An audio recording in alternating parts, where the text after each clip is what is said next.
एक ठाकुर जी का स्थान था संपत कुमार भगवान, अभी भी है संपत कुमार भगवान। तो संपत कुमार भगवान जो थे, कोई मुगल शासन के समय पर कोई मुगल गया और मुगल जाकर के जैसे ही मंदिरों में जाते थे तोड़ फोड़ मचाने के लिए, तो मुगल जैसे ही वहां गया, संपत कुमार भगवान को मुगल की छोटी सी कन्या ने जैसे ही देखा, उसको लगा ये बहुत बढ़िया गुड्डा है, मेरे लिए ले चलो। राजा तो मुगल तो अपने समय में कुछ भी करते थे, और बेटी की प्रसन्नता के लिए संपत कुमार भगवान को मंदिर से निकाल करके वो दिल्ली ले आए, और बेटी अपने पास रखती, ये मेरा गुड्डा है, उसी को नहलाती खिलाती पिलाती, उसी के संग रहती। वो तो साक्षात ठाकुर जी हैं। एक दिन रात्रि में रामानुजाचार्य जी शयन कर रहे थे, संपत कुमार भगवान स्वप्न में प्रकट हो गए। प्रकट होकर बोले, तुम आराम फरमा रहे हो, आनंद कर रहे हो, और यहाँ पे हमको ये मुगल लोग ले आए हैं गुड्डा समझ करके, इनकी बेटी हमारे संग में ऐसे खेलती है जैसे गुड्डा गुड़िया का खेल। ठाकुर जी रामानुजाचार्य जी बोले, भगवान आज्ञा करो, क्या करें? बोले, आज्ञा क्या करें, जल्दी आओ, हमको लेके जाओ यहां से। तो रामानुजाचार्य जी अपने हजारों शिष्यों के साथ दिल्ली आए, और दिल्ली में उस बादशाह के दरबार में जाकर के स्वामी श्री रामानुजाचार्य जी ने निवेदन किया, हमारे ठाकुर जी को तुम्हारी बेटी गुड्डा मान करके अपने संग ले आई है। हमारे ठाकुर जी हैं, वो कोई गुड्डा गुड़िया नहीं है, उनको हमको वापस कर दो। और जो मुगल राजा था वो कहने लगा, बोले कि मैं कैसे मानूं वो तुम्हारे ठाकुर जी हैं।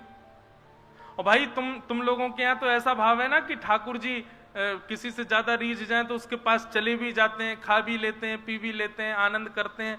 यदि तुम्हारे ठाकुर जी हैं तो तुम यहीं खड़े खड़े बुला दो, वो अपने आप कमरे से निकल के आ जाएं। यदि वो आ जाएंगे तो तुम ले जाना, और यदि वो नहीं आए तो चुपचाप यहां से चले जाना। ठाकुर जी को वो जो भी हैं वो यहीं रहेंगे, मेरी बेटी खेलती है उनके साथ।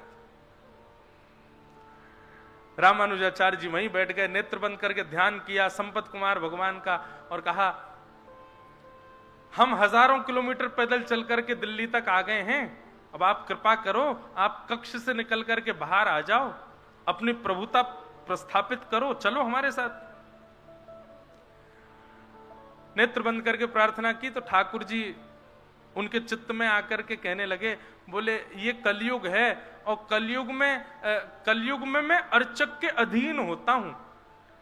अर्चक चाहेगा तो सोऊंगा, अर्चक चाहेगा तो उठूंगा, अर्चक खिलाएगा तो खाऊंगा, अर्चक नहलाएगा तो नहाऊंगा। मैं अपने योग बल से कुछ नहीं करता हूं, मैं अर्चक के अधीन होता हूं। आप ही कक्ष में आइए, मुझको लेकर के जाइए। और जब ठाकुर जी इतना प्रवचन सुनाने लगे तो रामानुजाचार्य जी को गुस्सा आ गया ठाकुर जी पे। बोले, हम इतने 1000 किलोमीटर पैदल चल के आ गए, वैसे आपको कुछ भी करना हो तो उसमें कोई विधान नहीं आपका है, बलि के यहाँ जाके 2 पग से 3 लोग नाप लेते हैं, खुद के मन में आ जाए तो कुछ भी करोगे, लेकिन हम कह रहे हैं तो अब आप यहाँ पे आकर के, मैं तो अर्चक के अधीन हूं, वो चाहेगा तो ही चलूंगा, वही चाहेगा तो ही करूंगा, बैठे रहो यहीं पे, हम जा रहे हैं वापस यहां से। ठाकुर जी पर जब थोड़ा क्रोध किया तो ठाकुर जी को ऐसा भाव आया कि ये मेरे पिता हैं और मैं इनका पुत्र हूं, और उसी भाव से देखते ही देखते बादशाह के सामने अपने आप संपत कुमार भगवान की प्रतिमा चल करके आई मूर्ति, और कमरा से बाहर आकर के श्री रामानुजाचार्य जी की गोद में आकर के विराजमान हो गया।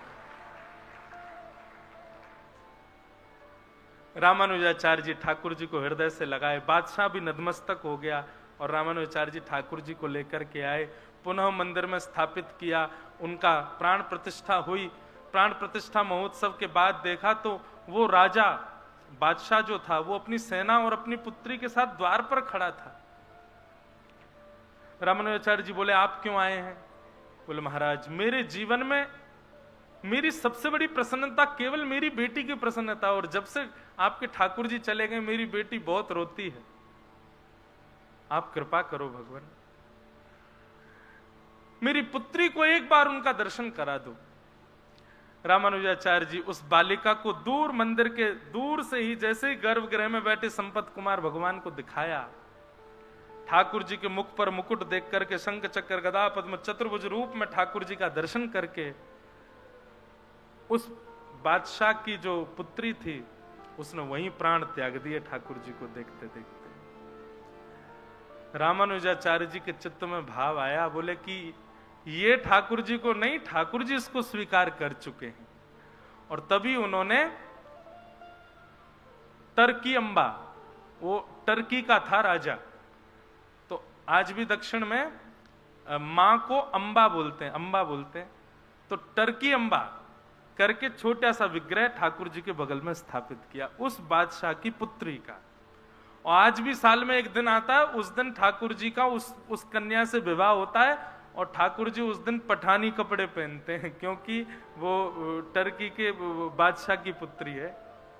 मैं दर्शन तो नहीं किए, लेकिन मैंने कथा सुनी। तो मैं क्या कहना चाहता हूं, आप संबंध बनाओ, निभाने की जिम्मेवारी ठाकुर जी पे छोड़ो, वो निभाएंगे, और ये निश्चित निभाएंगे। तो श्री कुंभन दास जी जब अपने खेत में खेती करते थे, तो कुंभन दास जी तो आगे हल लेकर के चलते थे, और पीछे पीछे हमारे श्री गिरधर गोपाल जी हाथ में बीज लेकर के बोते हुए चलते, वो छालते हुए चलते कुंभन दास जी के साथ में। वो खेत आज भी हैं गोवर्धन में, जहां ठाकुर जी अपने हाथ से बुवाई करवाते थे। और ये कोई 5000 वर्ष द्वापर पहले की बात नहीं है, इसी कलिकाल में, आज से 450-500 वर्ष पहले, जब श्रीनाथ जी गोवर्धन में विराजते थे, तब की घटना है। कुंभन दास जी हल जोतते थे, और ठाकुर जी पीछे पीछे बीज लेकर के उनके साथ में खेती करवाते थे कुंभन दास जी के संग। अब सामान्य मानवीय दृष्टि से देखो तो कुंभन दास जी के पास में भोजन को अन्न नहीं है, कुंभन दास जी के पास बैठने को आसन नहीं है, कुंभन दास जी के पास देखने को शीशा तक नहीं है। लेकिन भक्त दृष्टि से देखो तो पूरे जगत का जगत नियंता, जगदाधार उनके साथ खड़ा है। खेती करते, ठाकुर जी पीछे लिए लिए उनके साथ खेती करवाते। इतने में ही शाम के 4-4:30 बज गए, और ठाकुर जी के उत्थापन दर्शन का घंटा बजने लगा मंदिर में। ठाकुर जी वहीं खड़े हैं कुंभन दास जी के साथ, ठाकुर जी वहीं खड़े हैं, संध्या का दर्शन का घंटा बजने लगा मंदिर में, और कुंभन दास जी हल आदि छोड़ करके दौड़े, और कुआं से जल्दी जल निकाला, अपने पांव धोने लगे, हाथ पोंछने लगे, मुख पर जल डालने लगे। ठाकुर जी बोले, ए कुंभना क्या कर रहा है? ए सुनना रे, मंदिर को घंटा बज गो, दर्शन करवे जाऊंगो। ए बाबड़े, मैं तो तेरे संग खड़ा हूं, मैं तेरे पीछे ही खड़ा हूं, मंदिर काहे को भाग रहा हूं? फिर देख कैसो बाबड़ो, मैं संग ही बैठा हूं, संग ही खा रहा हूं, संग ही सब लीला कर रहा हूं, फिर वो मंदिर भाग रहा है। कुंभन दास जी बोले, ठाकुर जी ये मेरे ऊपर कृपा है कि आज आप मेरे साथ खड़े हैं, मेरे साथ खाते हैं, मेरे साथ लीलाएं करते हैं, परंतु इस स्थिति में मुझे पहुंचाया तो मंदिर नहीं है ना, उस मंदिर का त्याग मैं नहीं कर सकता। जिस स्थिति, जिस मंदिर ने आपको इस योग्य मुझे बनाया, पहले आप नहीं आते थे तब आप मुझे वहीं मिलते थे, पहले जब आप मेरे साथ नहीं रहते थे तब मैं आपको वहीं देखता था, और आज आप मुझे मिल गए तो मैं उस स्थान का त्याग क्यों कर दूं? और दूसरी बात, यहां आप मेरे प्रेम के बल से आते हैं प्रभु, आज आ रहे हैं, कल आएंगे, इसकी कोई गारंटी नहीं है। पर मंदिर में तो आप आचार्य के आचार्यत्व से प्रतिष्ठित होकर के बैठे हैं, वहां से आप कहीं नहीं जाओगे, इसलिए मंदिर का त्याग मैं कभी नहीं कर सकता। ठाकुर जी संग खड़े तब भी कुंभन दास जी मंदिर भागते कि मैं मंदिर में दर्शन करूंगा। वही श्याम सुंदर जो अभी अभी हल चलवा करके आए हैं, उन्हीं के सामने जाते, किसी में प्रचार नहीं करते कि देखो मेरे संग अभी हल जुतवा के आयो, मेरे संग अभी खेत जुतवा के आयो, ऐसा नहीं कहते। जाते सीधे उसी भाव से दर्शन करते जैसे मानो 4-5 दिन बाद या 4-5 महीने बाद किसी वैष्णव को दर्शन हुआ हो। दोनों भुजाएं उठा लेते, नेत्रों से आंसू गिरने लग जाते, एक खंभ की टेक लेकर के वहीं खड़े खड़े पद सुनाते ठाकुर जी को गाके। 5 मिनट पहले ही जो क्रीड़ा करके आए हैं ठाकुर जी, उन्हीं ठाकुर जी का वही श्रृंगार है, वही स्वरूप है, वैसे ही सब कुछ है। वही ठाकुर जी जब जाकर के गर्भगृह में विराज गए तो श्री कुंभन दास जी बिल्कुल ऐसे हो जाते हैं जैसे बिल्कुल अभी अभी देखा हो। और देख करके अपनी स्थिति को कहते हैं कि क्या कहूं, किससे कहूं अपने हृदय की वेदना। इतने प्यारे हैं श्याम सुंदर, इन्होंने चित्त मेरा हरण कर लिया है। इतने सुंदर सुंदर रों हैं ठाकुर जी के, ऐसे सुंदर सुंदर अलकावली, ऐसे सुंदर अंग हैं ठाकुर जी के कि एक अंग को भी एक जीवन पर्यंत देखो तो भी कम पड़ जाएगा, ऐसे सुंदर है श्याम सुंदर। कुम्मन दास जी का प्रसंग हमने क्यों उठाया था? कुम्मन दास जी की भक्ति सुन ली, और कुम्मन दास जी की स्थिति क्या थी कि घर में तिलक लगाने को शीशा भी नहीं है, बैठने के लिए आसन भी नहीं है, प्रसाद पाने के लिए अन्न भी नहीं है। वो है श्री कुम्भन दास।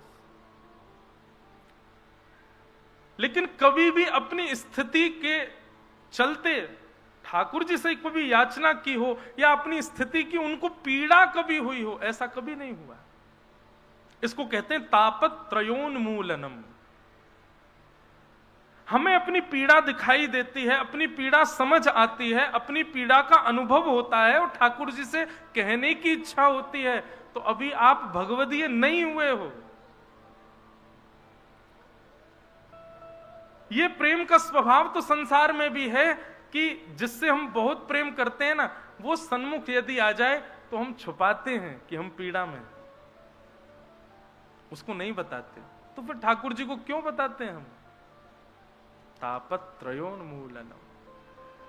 और यदि पीड़ा अपनी दिखती है, बहुत पीड़ाओं का अनुभव होता है, तो आइए भागवत जी की शरण में, यही करेंगी आपको, तापत्रयोन्मूलनम। फिर अनुभव नहीं होगा।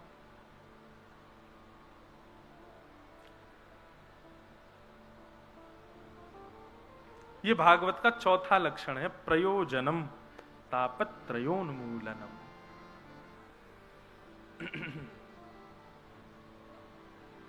वृंदावन में कई ऐसे रसिक संत हैं, एक दो उनको तो मैं भी जानूं, वो मधुकरी पाकर के प्रसाद, मधुकरी लेकर के और मधुकरी पाते हैं। और मधुकरी भी ऐसे नहीं पाते कि गए आपके यहां और मधुकरी लेकर के आए तुरंत पा ली, नहीं। हमारे घर के बगल में, बिल्कुल बगल में ही है भागवत निवास, वहां के कई संत पतो कहा करें, मधुकरी लेकर के जाएंगे और फिर ब्रज की रज में गड्ढो करेंगे और जितनी मधुकरी लेके आए सब्जी अलग करके रोटी को वहां में गड्ढे में गाड़ देंगे भीतर ब्रज की रज में ही, और फिर नाम जप करेंगे। जब नाम जपते जपते जपते नेक भूख तेज है जाए, तब वही रज को हटाए के वहां में तो रोटी निकाल के वाकू झाड़ के वाकू पाले। ऐसी मधुकरी पामे। हम लोग कर सके ऐसो? नहीं कर सके, क्योंकि हमको स्थिति, अवस्था, व्यवस्था सब समझ आती है, पर वैष्णव को इन सब से कोई फर्क नहीं पड़ता।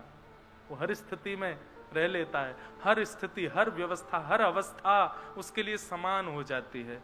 बहुत व्यवस्थित कर दो तो प्रसन्न नहीं होगा, बहुत अव्यवस्थित कर दो तो दुखी नहीं होगा, वो सम ही रहेगा दोनों अवस्थाओं में। तापत्रयोन्मूलनम। श्रीमद्भागवते महामुनि कृते किंबा परैरीश्वर सद्यो हृद्यवरुध्यते त्रिकृतभिः शुश्रूषुभिस्तत्क्षणात्। ये सारे लक्षण प्रदान करने की सामर्थ्य है श्रीमद् भागवत में। तो भागवत की कथा भैया इन इन लक्षणों की प्राप्ति के लिए श्रवण कीजिए। कौन कौन से लक्षण बताए? बताते तो हम बहुत सारे हैं, आप लिखा करो। अब कब मन में कौन सा भाव आ जाए? अभी अभी 4 बताए। सबसे पहला, धर्म छोड़ परम धर्म की स्थिति होना। दूसरा बताया मात्सर्य दोष से रहित होना। तीसरा बताया भगवत वैष्णवों में ही अपने संबंधों को देखना। और चौथा बताया किसी भी प्रकार की स्थिति में सम हो जाना। मैं तो एक बात और कहूं, कथाओं में कहा करता हूं कि श्रीमद् भागवत और भक्ति मार्ग क्या है? बोले एनेस्थीसिया का इंजेक्शन है। आपको लग गया फिर सुनने है जाओगे, फिर पता नहीं चलेगी का हेरो का ना हेरो, कौन हमते कछु कह गयो, कोई ने हमते कछु बुरो बोल दियो, याने मुझको गारी दई, याने मेरो सम्मान कियो। अब सुनने है गए तो फिर सम्मान करे तो अच्छो नहीं लगेगा, बुराई कर दे तो बुरो नहीं लगेगा।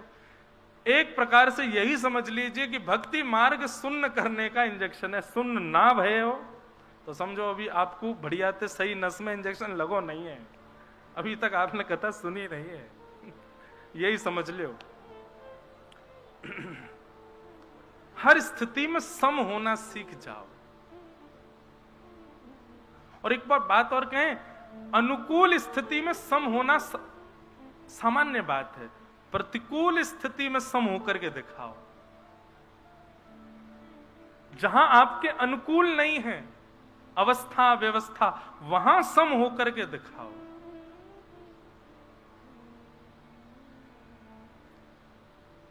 भक्ति बड़ी कठिन है, जिसको हम बड़ी आसानी से कर रहे हैं और दिखा रहे हैं कि देखो हम भक्त हैं, बहुत कठिन। इस प्रकार श्रीमद् भागवत का मंगलाचरण गाया गया। 2 श्लोक हुए, अब तीसरा श्लोक। निगम कल्प तरोर्गलितम फलम सुख मुखादमृत द्रव संयुतम पिबत भागवतम रसमालयम मुहुर्हो रसिका भुवि भावुका। निगम कल्प तरोर्गलितम फलम सुख मुखादमृत द्रव संयुतम। वेद रूपी कल्प वृक्ष का पका हुआ फल है श्रीमद् भागवत। वक्ता को चाहिए सुख मुखाद अमृत द्रव संयुतम। वक्ता को चाहिए इस व्यासपीठ पर सुख बनकर के बैठे, तोता बनकर के बैठे। अब ये तीसरा श्लोक जो है ये वक्ताओं के लिए। वक्ता को चाहिए कि जब व्यासपीठ पर बैठे तो अपने अंदर ये भावना लाए, जैसी भावना एक सुख की होती है, जैसी भावना एक तोते की होती है। तोते का स्वभाव कैसा होता है, सुख का स्वभाव कैसा होता है?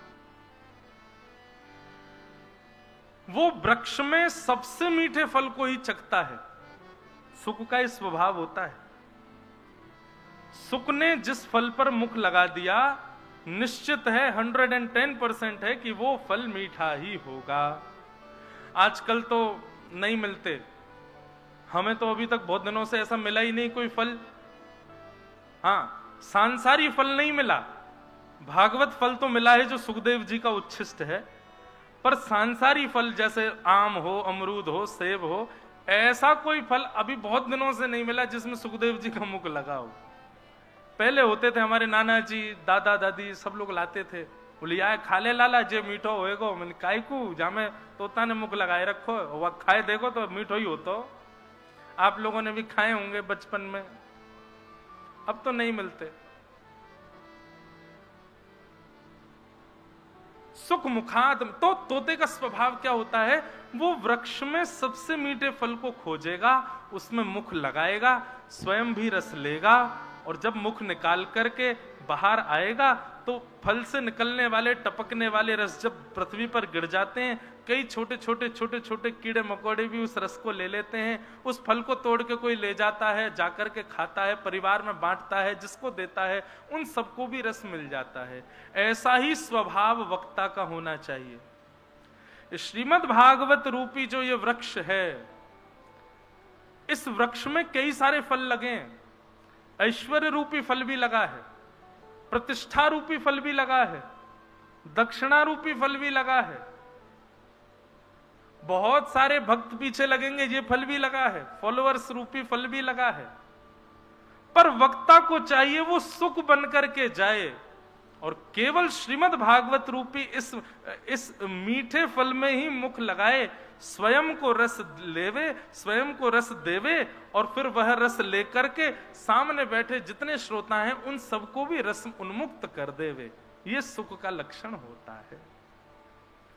व्यासपीठ से कई सारे फल मिलते हैं, उन फलों के पीछे ना जाए, केवल भागवत रूपी फल को ही अपनाए कि सुख मुखाद्रमृत द्रव संयुतम।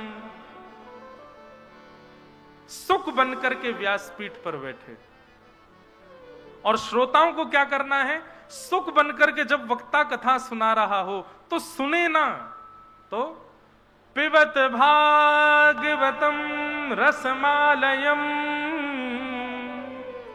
मुहुर्हो रसिका भुवि भावुका। इस भागवत की कथा को सुने ना, पिए, पिए। सुनने में और पीने में अंतर क्या है? सुनी हुई वस्तु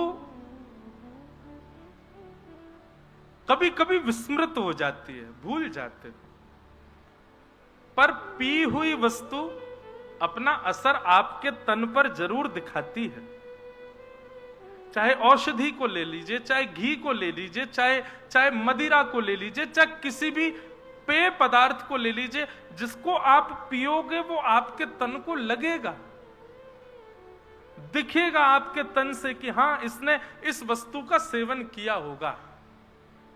ठीक वैसे ही श्रीमद् भागवत का पान करो, ताकि पान करने के बाद आपके अंग अंग से वो दिखे कि हां ये भागवत का श्रोता है, इसने भागवत को पिया है। पहली कृपा करी मानव बनायो, दूसरी कृपा करी ब्रजवासी बना दियो, और तीसरी कृपा करी कि ब्रजवासी में हूं, कोई कहीं भी ब्रज में दे देते जन्म, वृंदावन में ही जन्म दियो।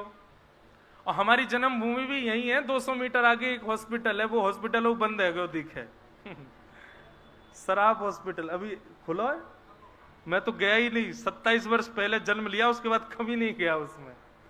पर हाँ, जब भी वहां से निकलता हूं प्रणाम कर, मैंने कि यही मेरी जन्म स्थली है। तो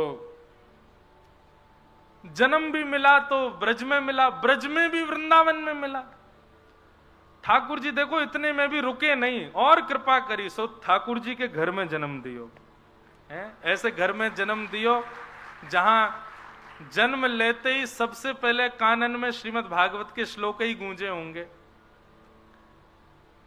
ठाकुर जी इतने में भी रुक जाते कि भाई ठीक है बहुत कर दी कृपा, अब रुक जाओ, नहीं माने नहीं है, फिर भी नेक बड़ो भयो सो व्यासपीठ दे दे, बोले अब मेरी कथा तू भी गा। इतने सब अनुग्रह करवे के बाद भी ठाकुर जी माने नहीं, और कृपा कर दी, बोले नहीं अब मेरी सेवा और कर। तो गिरधर लाल जी आ गए, वो सेवा भी करा रहे हैं। बड़े कृपालु हैं भैया ठाकुर जी, सब पे अनुग्रह करें, सब पे कृपा करें। बस ठाकुर जी से प्रार्थना है ये अनुग्रह, ये कृपा सदैव बनाए रखें। वैसे तो निर्गुण भक्त जो होता है ना, वो उस कृपा की भी कामना नहीं करता ठाकुर जी से। वो क्रम जब आएगा ना, सात्विक, रजोगुणी, सात्विक, निर्गुणी आदि भक्तों के, तब उस क्रम का मैं विस्तार करूंगा। वो मुक्ति की भी कामना नहीं, हम भी नहीं करते मुक्ति कामना। हम तो एक बात कथा में कहते हैं कि अगर ठाकुर जी मुक्ति देंगे भी ना तो वैकुंठ जाएंगे, ये तो निश्चित है कि वैकुंठ तो मिलेगा। कथा इतनी गा रहे हैं तो इतनी तो कृपा कर ही देंगे, ठाकुर जी वैकुंठ बुलाएंगे। पर वैकुंठ बुला के हम ठाकुर जी से कहेंगे ठाकुर जी हमको ऐसे वैकुंठ में बैठवे के काजे मत बुलाओ। ठाकुर जी ने कहा करेगा, बोले आपको कथा सुनाऊंगा आपकी, और ठाकुर जी को बैठा के उन्हीं की कथा फिर ठाकुर जी को सुनाएंगे। हम सत्य बताएं, हमारी यही इच्छा है कि शामा शाम सामने बैठे और उनकी कथा उनको सुनाई जाए। अभी तो हम लोग विचार करें अपने मन में कि ठाकुर जी ने ऐसे किया होगा, ऐसे किया होगा। वहां तो कथा कहते कहते पूछ लूंगा, श्री जी बताइयो ठाकुर जी ने ऐसा किया हो। ठाकुर जी से पूछ रहे बताइयो श्री जी ऐसा कर रहे हैं, कितना आनंद आवेगा। और फिर जब कथा पूरी हो जाएगी ना, सो श्री जी और ठाकुर जी आएंगे, हाँ भैया कथा पूरी हो गई, तो हम कहेंगे लाओ दक्षिणा दो। ठाकुर जी कहेंगे लो दक्षिणा। हमने की दक्षिणा हमारे मन की होनी चाहिए। क्या? बोले फिर से वृंदावन भेज दो, फिर से ब्रज में भेज दो, और फिर से हमको ठाकुर जी को ही पुत्र बनाए दो, फिर से व्यास बना दो, फिर से लाल जी की सेवा दे दो, फिर से वृंदावन दे दो, ये दक्षिणा दो। हमने पहले ही सोच रखी है क्या करना है। आप सब भी सोच के रखो आगे को कहा नियम बनाना है। ये भजन वजन से मुक्ति तो मिलेगी, लेकिन ठाकुर जी मिलेंगे तो कहा करोगे, उनसे बैठ के कैसे चर्चा करोगे, कहाँ भाव रखोगे। सब गोपनीय रखो, थोड़े थोड़े भाव, हमारी तरह नेक नेक भाव ही बताओ, बाकी सब तो अंतरंग भाव रखो, गोपनीय रखो। कैसे कैसे करोगे। 7 दिन कथा होगी, हमारे यजमान ठाकुर जी बनेंगे, कितना आनंद आवेगा। ठाकुर जी तिलक करवे आए करेंगे मंच पे, जैसे यजमान आते हैं, माला पहनाए करेंगे, फिर आरती किया करेंगे भागवत जी की। कैसे देखो करेंगे ठाकुर जी। इन सब कथाओं का एक ही फल चाहिए कि हमको शाम शाम को कथा सुनानी है, वो कथा सुने।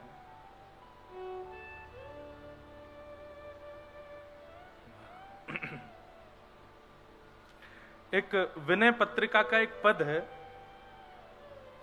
गोस्वामी तुलसीदास जी का, इतना सुंदर पद है।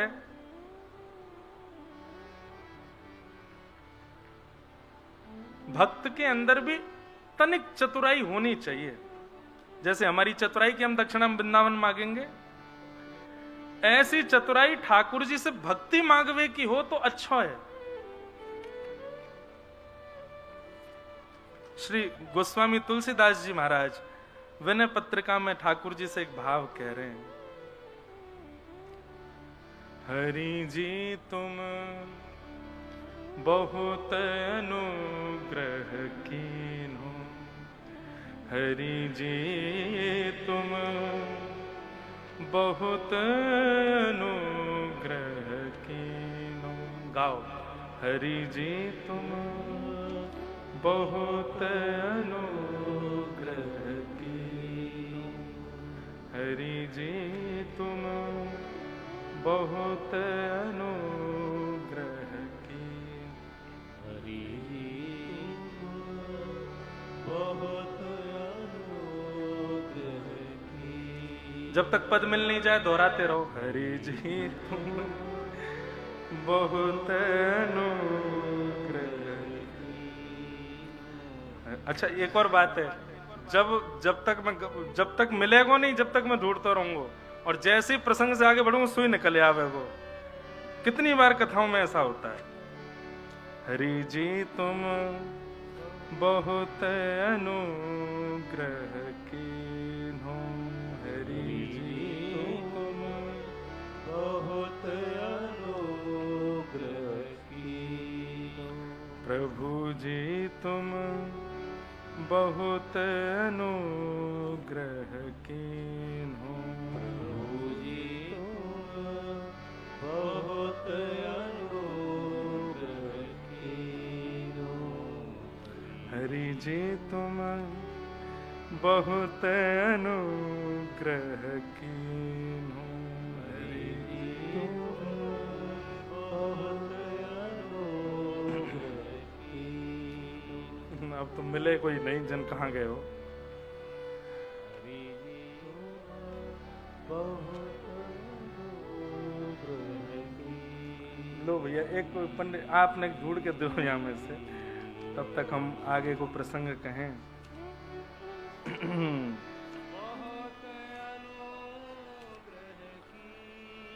हरि तुम बहुत अनुग्रह कीन्हो, हरि जी तुम बहुत अनुग्रह। गोस्वामी तुलसीदास जी महाराज कह रहे हैं, ठाकुर जी आपने मुझ पर बहुत बड़ा अनुग्रह किया है, आपने मुझ पर बहुत बड़ी कृपा की है, लेकिन ये कृपा आपने अपने मन से करी है, मेरे मन से नहीं करी है। मैं भी कछु चाहूं नाथ आपसे, और वो जो चाह रहे हैं ना, इतना सुंदर पद है। कभी ठाकुर जी से अभी मिल जाएगा तो गाएंगे आगे। तो हम तो यही भाव रखते हैं, ठाकुर जी आपने इतना अनुग्रह किया है, इतने सब कृपाएं करी हैं, बस एक कृपा और कर दी हो, एक बार हमसे कथा सुन लो यजमान बन के, और फिर दक्षिणा में वृंदावन दे दी। बधाई में दीजो श्री ब्रज धाम, बधाई में दी। देखो दूसरों पद गाती मिल गए हो ना। ये ठाकुर जी की लीला है भैया। साधन धाम विबुध दुर्लभ तन, साधन धाम विबुध दुर्लभ तन, मोहि कृपा कर दीन हो, मोहि कृपा कर दीन हो, हरि जी तुम बहुत अनुग्रह कीन्हो, हरि जी तुम बहुत अनुग्रह। ठाकुर जी आपने मुझ पर कितनी बड़ी कृपा करी। साधन धाम विबुध दुर्लभतन। आपको पता भागवत में ठाकुर जी कहते हैं सबसे ज्यादा दुर्लभ क्या है संसार में। लोग कहते हैं कि हम पर भगवान की कृपा नहीं है। ठाकुर जी श्रीमद् भागवत कहते हैं नृदेह माध्यम सुलभम सुदुर्लभम प्लवम सुकल्पम गुरु कर्ण धारम मयानुकूलेन नभस्वते ऋतम पुमान भवाब्धिम न तरेत्स आत्मा। इस संसार में सबसे ज्यादा दुर्लभ यदि कुछ है, सबसे ज्यादा कठिन यदि कुछ है, तो वो है मानव शरीर प्राप्त होना। हमको वो मिला हुआ है। कृपा तो उसी समय हो गई जिस दिन ठाकुर जी ने विचार कर लिया कि इसको मानव बनाना है। मानव